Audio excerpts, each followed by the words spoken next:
great has been the controversy in the past, over the vexed subject of fate versus free will. On the one hand, fatalists claim that man is so closely bound to the wheel of fate it is impossible for him to live his life in any different way from that which is mapped out for him. He can bring a quantity of first-class evidence in support of his claim and believes in his theory with all his heart. On the other hand, the advocate of free will believes just as wholeheartedly that man is not bound at all, being as free as air. He, too, can bring plenty of evidence in support of his theory, which confirms him in his belief. Each one of them thinks that the other is wrong, yet they cannot both be wrong.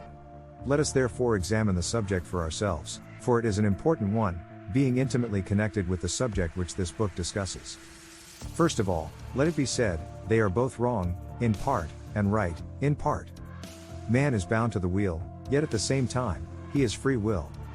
Let us, therefore, explain this seeming paradox.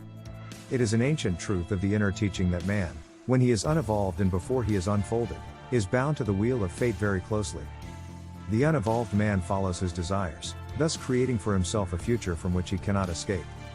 When, however, he becomes more evolved and emancipated, he begins to resist following his desires and strives, instead, to follow higher things.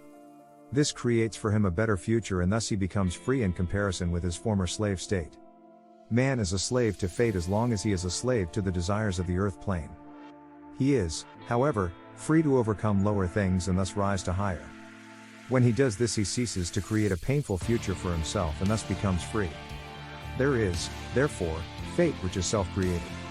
It is necessary to acknowledge this before we can proceed further.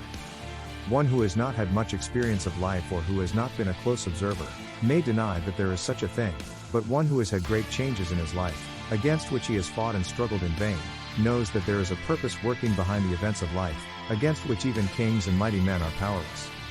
There come times in man's life when he moves heaven and earth, figuratively speaking, prays until he can pray no more, sacrifices, it may be, his money, his health, his prospects, and does everything that is in the power of a human being in a vain attempt to stave off a threatened disaster. But, in spite of all his efforts, in spite of his cries to a pitiless heaven, the relentless march of fate cannot be stayed. It moves forward like a huge juggernaut and crushes his hopes, his dearest idol, his very life itself or all that then makes his life worth living, and leaves him desolate. If then, you may ask, fate is so pitiless and so powerful, what can be done with it and where does free will enter into the matter? In reply it must be admitted at once that it is no use fighting fate.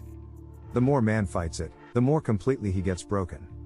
There are certain main events in each life which must come to pass.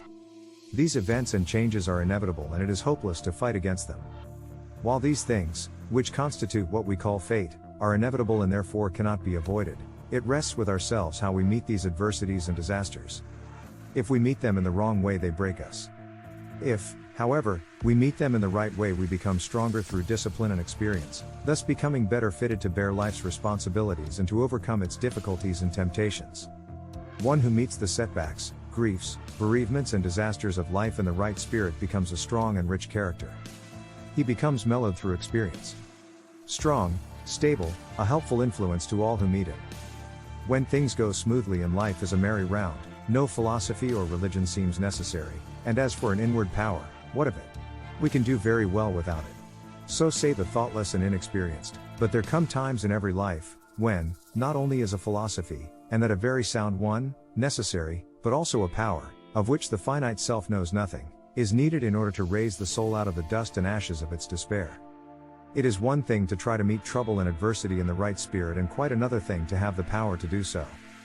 One who thinks that he has no power within him but all the power is in circumstances, can never rise victorious over his troubles and become a conqueror over life's difficulties, but one who realizes that he possesses a wonderful power that can raise him up, no matter how crushed he may be, can never be a failure in life.